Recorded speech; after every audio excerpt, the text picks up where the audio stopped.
ፍትዋት ህፃናት ብዛዕባ ዝተፈላለዩ እንስሳታት በአኒሜሽን ዝተሰነየ ዝተፈላለዩ መሃሪ ቪድዮታት ነፃ ጊዜ ኣብ ዝረኸብኩሉ ኣዳልየ ከቕርበልኩም ክፍትነ ኣብዛ ቪድዮ እዚኣ ብዛዕባ ገመል ካብ ዝተፈላለዩ ጽሑፋት ብምውካስ የቕርበልኩም ኣለኹ ሰናይ ምክትታል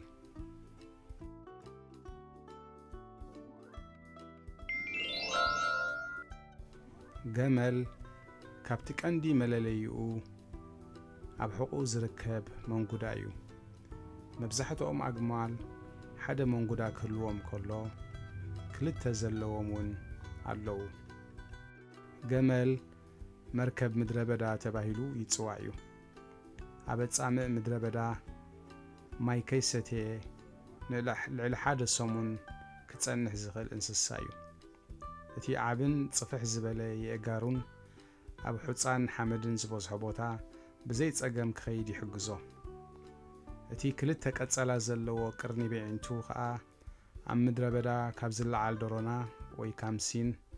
ናብ ዓይኑ ከይኣቱ ይከላኸለሉ ከምቲ ገለ ሰባት ብልምዲ ዝብልዎ ማይ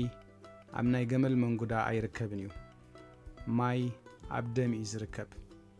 ኣብቲ መንጉዳ ግን ስብሒ ወይ ከኣፋት እዩ ዝርከብ ኣብ ግዜ ጥሜት ከዓ ካብዚ ዝጥቀም ከይበልዐ ነዊሕ መዓልታት ምዝጸንሕ እዚ መንጉዳ እዚ ዕቤቱ ይቕንስ ኣግማል ብሕብረት ዝነብሩ እንስሳታት እዮም ምስ ከምኦም ዝኾኑ ኣግማልን ምስ ደቂ ሰባትን ተዋሂዶም ክነብሩ ዝኽእሉ እንስሳታት ኮይኖም ደቂ ሰባት ከዓ ከም መጓዓዝያን መጻዓኛን ክሳብ ዝእዋን እዚ ይጥቀሙሎም ገመል በቐሊሉ ዝመሃርን ከተመሓድሮ ቀሊል ዝኾነን ዕጉስ እንስሳ እዩ ብዙሕ እውን ቀልጢፉ ኣይሓርቕን እዩ ምስ ዝሓርቕ እታ ኣዘውቲሩ ዝገብራ ነገር ካብ ከብዱ ማይ ናብ ኣፉ ብምስሓብ ነቲ ዘሕረቆ ጡፍ ምባል ከም መከላኸሊ ይጥቀመሉ ገመል ብጣዕሚ ኣብ ጉያ ቅልጡፍ ዝኾነ እንስሳ እዩ ሓደ ሰዓት ሙሉእ ከይዕረፈ ምስ ዝጎይ ክሳብ 40 ኪሎ ሜትር ክጓዓዝ ይኽእል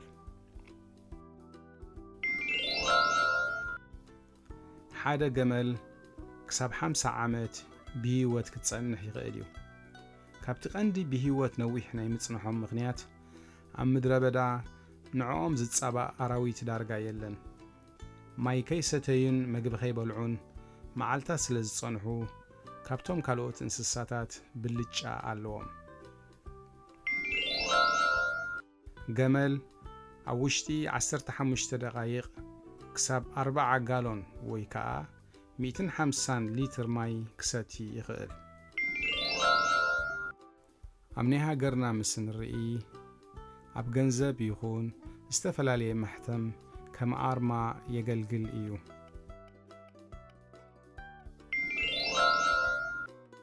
ኣብ መወዳእታ ኸዓ ኣብ ሃገርና ዝውትር ዝኾነት ምስላ የቕርበልኩም እታ ምስላ ከምዚ ትብል እቲ ከልቢ ይነብሕ እቲ ግመል ከዓ ጉዕዝኡ ይቕጽል ፍትዋት ህፃናት ካልእ ተመሳሳሊ መሃሪ ዝኾነ ቪድዮ ሒዘልኩም ክሳብ ዝቐርብ ሰላም ቅነ